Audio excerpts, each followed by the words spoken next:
Salut à toi, c'est Théo Guillon, j'espère que tu vas bien. Bienvenue dans ce nouveau vlog sur notre série de défis écrire un roman jeunesse en 2 semaines pour le concours premier roman Gallimard.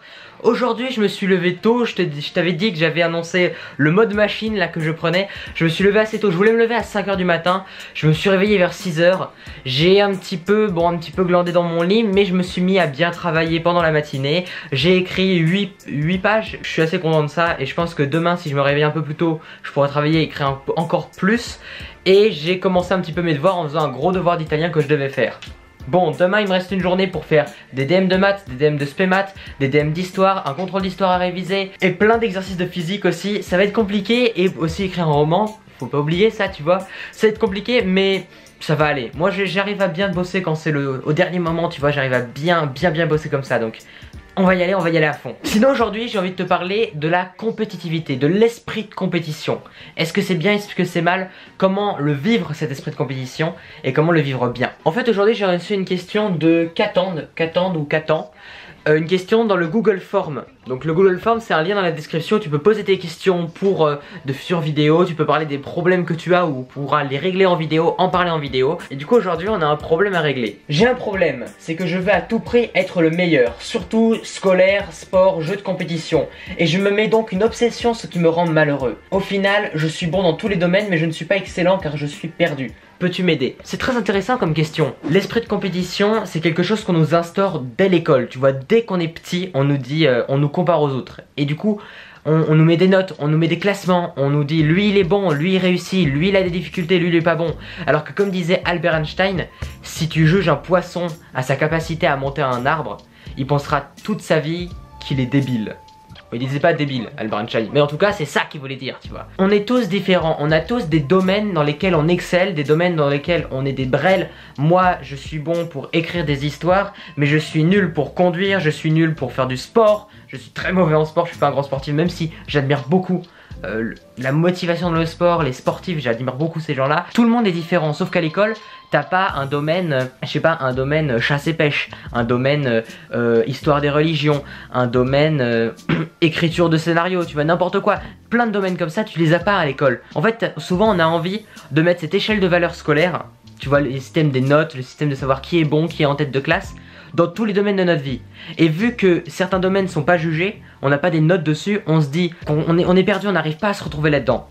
Il faut oublier ce système de notes, il faut oublier ça et se dire est-ce que ça me plaît? Est-ce que ce domaine-là me plaît? Est-ce que je sens que je fais des progrès? C'est ça en fait, et le but, le principal, c'est de savoir si quelque chose te plaît. Si par exemple tu veux passer du temps à écrire des scénarios ou à écrire un roman, si ça te plaît, fais-le. Même si t'es nul, on s'en fiche, on est tous nuls au départ. Peu à peu, quand on s'entraîne, quand on aime ça, on devient bon, on devient excellent.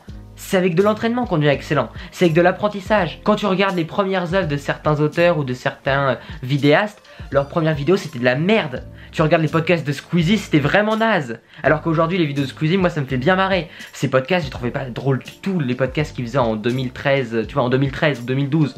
C'était vraiment pas très drôle. Chaque artiste a commencé bas. Il y en a qui avaient des prédispositions, qui réussissaient plus à certaines choses, tu vois. Mais le talent, ça n'existe pas, c'est juste du travail, c'est juste de l'entraînement. Trouver quelque chose qui te plaît, explorer et continuer à le faire. Après dans ta vie tu peux très bien changer. Moi par exemple je vais écrire un roman, peut-être qu'après je ferai un film, peut-être qu'après je vais aller écrire des nouvelles. Ensuite je vais peut-être me mettre à la poésie, puis à la musique, puis à la peinture, je sais pas. Ou à la danse, tu vois, n'importe quoi. Je vais changer de plein de choses différentes, mais je vais toujours faire ce que j'aime, raconter des histoires. Et puis pour revenir sur ce système de compétition, tu vois, cet esprit de compétition, ça peut être bien l'esprit de compétition, ça peut te pousser à avancer. Je pense que dans beaucoup de domaines, s'il y a une compétition, ça pousse au progrès, ça pousse à faire évoluer les choses, tu vois. Ça pousse à essayer de trouver de nouveaux moyens innovants pour changer les choses, pour les rendre plus efficaces. Ça peut être très bon, sauf si t'es malheureux avec ça. Si tu te dis, moi j'aime la compétition, j'aime être là-dedans, ça me plaît, très bien, alors c'est une bonne compétition. Si ça te rend malheureux, c'est une mauvaise compétition. On confond souvent, mais moi ce que je pense, c'est que la compétition c'est pas avec les autres. La compétition, on la fait avec soi-même. La vraie compétition, c'est avec soi-même. Moi, tous les jours, quand je crée mes chapitres pour mon roman, quand je crée mes histoires, quand je crée mes vidéos, j'essaie pas d'être en concurrence avec les autres. J'essaie pas d'être en concurrence avec les gens qui vont faire le concours Gallimard avec moi, avec les autres youtubeurs. J'essaie d'être en concurrence avec mon moi d'avant. De me dire, est-ce que le Théo d'hier, est-ce que je peux le dépasser aujourd'hui? est-ce que je peux faire encore mieux? Est-ce que je peux écrire un meilleur chapitre? Est-ce que je peux développer mes personnages encore mieux? Écrire une meilleure histoire? Faire une vidéo encore meilleure? Faire une vidéo encore mieux développée que celle d'hier? Toujours, j'ai cet esprit de compétition envers moi, pas envers les autres. Parce que si tu l'as envers les autres, tu vas toujours te juger, te comparer aux autres et ça sert à rien. Compare-toi à toi-même. La seule personne à qui tu dois te comparer, c'est toi-même.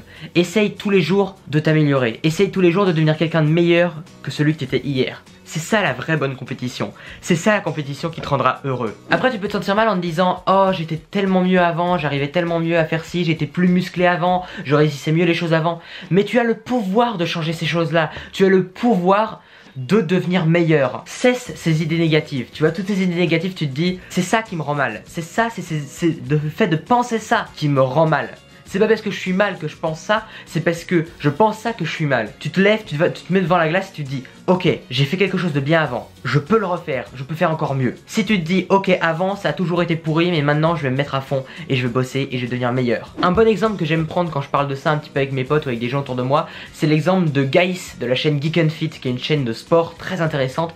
Et Gaïs il racontait dans une vidéo qu'il a commencé le kendo, qui est un sport de sabre japonais. Il a commencé, il était le pire élève de toute sa classe, le pire que les sensei avaient eu. Et il y a sa meilleure amie qui s'est inscrite 3 mois après lui, enfin quelques mois après lui, et en 3 mois, elle l'a dépassé, elle l'a défoncé au kendo.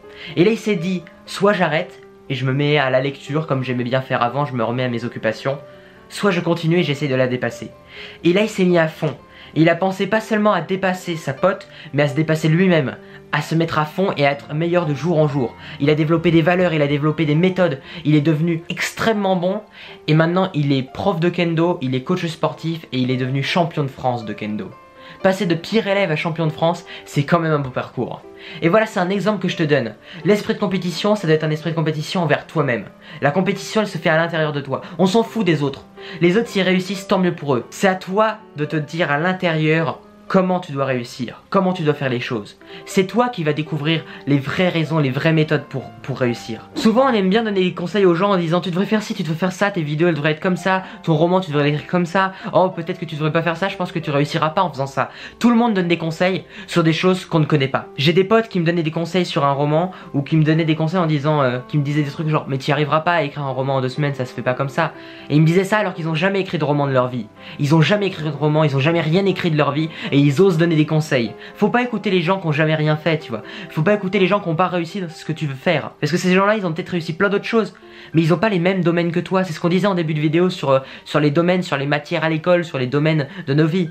Ces gens-là, ils savent peut-être bien monter un arbre, mais ils savent pas nager. Alors ils pourront pas te donner des conseils sur la natation. N'écoute pas les gens qui vont te critiquer, qui vont toujours essayer de donner leur petite pique ou leur petit mot, leur petit conseil qui va un petit peu n'importe où sans qu'ils connaissent vraiment et qui essayent toujours de t'aiguiller vers des voies, mais à la fin tu te perds parce que tu suis plus ton cœur. Suis ce que tu penses être bon.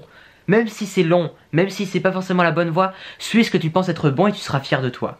C'est ça le plus important. Voilà, c'est la fin de cette vidéo, j'espère qu'elle t'a plu. On se retrouve demain à 6 h du matin pour une prochaine vidéo qui parlera d'écriture, de productivité, de tout ça et de bonheur aussi. Parce qu'on aime la joie ici. N'hésite pas à poser tes questions en commentaire et dans le lien dans la description pour que j'y réponde dès demain en vidéo. Je vais répondre aux questions parce que il y a souvent les nouvelles questions, j'y réponds assez vite en vidéo. Donc si t'as une question, si t'as un problème dans la vie, parle-en.